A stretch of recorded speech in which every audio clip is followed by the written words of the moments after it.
All right. Hey guys, how's it going? So, election season is coming up. It's August, so the August primaries are just a few days away. And then you have the November presidential election, which is the big election that at this point is likely going to make or break the future of America. And I kind of just want to talk about a little bit of how to know who to vote for. Because as a new voter myself, this is going to be the first election I vote in. It's important to know who to vote for, which means you have to know what to look for in a person to know who to vote for. Should you look at their policy? Should you look at their social media, what they say? Should you look at their character? I don't know. Well, I do know, but I want to share it with you guys. I said I don't know as just an example to the question. But so the Bible actually tells us what to look for when voting. And now I know some of you are probably out there saying, hold on a minute. You can't bring the Bible into this separation of church and state, right? Wrong. This is not what separation of church and state means. And also, our right to vote comes from the Bible. All the freedoms and liberties that we have in America come from Christianity. Christianity is the only religion that gives it to us, and our nation was founded on the Bible, and our founders understood this. George Washington actually said in his farewell address, "Of all the dispositions and habits which lead to political prosperity, religion and morality are indispensable supports. In vain would that man claim the tribute of patriotism who should labor to subvert these great pillars of human happiness." So, there are a couple things here that George Washington is saying. Number one, you cannot have political prosperity without religion and morality. Number two, religion and morality are pillars of human happiness. And number three, if you try to remove religion and morality, then you're not a patriot, which means you hate America. And given what we see in America today, I'd say that tracks. And so we can't not remove religion and morality. And part of the big problem with that is because oftentimes people don't realize what they have until they realize that they no longer have it. And so people don't see the great opportunity and freedoms that they have in this country. And so we're trying to remove them. And so people, sometime in the future, if we were to remove them, would likely realize all the great things that they had that they no longer had, and now they want it back, only at which point it's already too late. So given that our freedoms come from the Bible, what does the Bible say about voting? Well, the first verse that actually has anything to say about this, and the first verse that comes to mind, is Exodus 18:21, which reads, "Furthermore, you shall select out of all the people able men who fear God, men of truth, those who hate dishonest gain, and you shall place these over them as leaders of thousands, hundreds, fifties, and tens." All right, so there's a couple things going on here. We're going to break this down phrase by phrase, and we're going to look at this. So it says, "Furthermore, you shall select out of all the people." Pause. Already. This is voting. You are to look at the people, look at the population.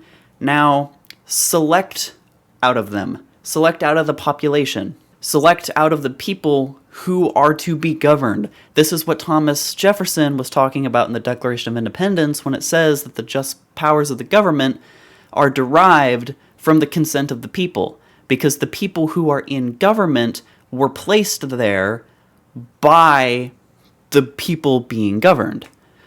So, select out of all the people able men. All right, so now we get into a list of qualifications. We select able men, meaning people who can actually do their job and actually deliver on what they say. Able men who fear God, aka they are Christian and they are likely truly soundly saved. They have a fear of God, because the fear of the Lord is the beginning of wisdom, and departure from evil is understanding. Men of truth is number 3. Men of truth, this means that you fight for, defend, and consequently would require you to believe that there even is an absolute truth. Because lots of people today, they say truth is subjective. They say there's no absolute truth, which, first of all, that's a self-defeating statement, because you're saying that there is no truth yet that is the truth. You can't have the truth be that there is no truth. That's a self-defeating statement. But lots of people think that truth is subjective, which is a big problem because no nation in the history of the world has ever survived its citizens not being able to agree on something, let's just say, for example, as fundamental as what's right and wrong. If there is no moral truth, then you cannot have a society. Because how would you make laws? How would you carry out justice? If one person goes and murders someone, who's right? Is the guy wrong because he murdered someone, or is he right because truth is subjective and what he did in his eyes he sees as right? You can't have a society if you don't agree on truth. Okay? Next thing, those who hate dishonest gain. There's a couple things here. First of all, this is implying that the person you're electing hates lying, because dishonest implies lying. So lying, dishonest gain, if you're having to lie about something to gain, then that usually means you're coveting something, which also likely means that you're idolizing that thing over God. And so just from saying those who hate dishonest gain, you're tackling 3 of the 10 commandments right there. What the verse says next is, you shall place these as leaders of thousands, hundreds, fifties, and tens. So here we see different people sizes, different groups of people, not necessarily groups of people, but different areas of jurisdictions, and these correlate to federal, state, county, and local levels, and I believe that it's this verse that we set up the system the way it is like this. So what we see here in this verse is that largely the traits that you're looking for in a person, they have to be morality, but really what it is righteousness, right? And there are other verses in the Bible that talk about this. Proverbs 14:34 says that righteousness exalts a nation, but sin is a disgrace to any people. So what do we see that exalts a nation? It's righteousness, not how well you are economically, not your foreign policy, right? And so this is a big problem that I have when people are trying to focus on different problems. Like, let's just take economics, for example. They want to only focus on the economic problem, but they want to try to leave morality and righteousness out of it. They say, no, this is an economic issue. We need to focus on an economic solution. You can't do that, because if you don't have the righteousness, if you don't have the morality there, then the problem you're trying to solve, it's not going to work to begin with if you don't have righteousness. Proverbs 29:2 says that when the righteous increase, the people rejoice. But when a wicked man rules, people groan. We see this not only in American history, but world history. When you have a corrupt, wicked, evil person rise to power, it almost always causes problems.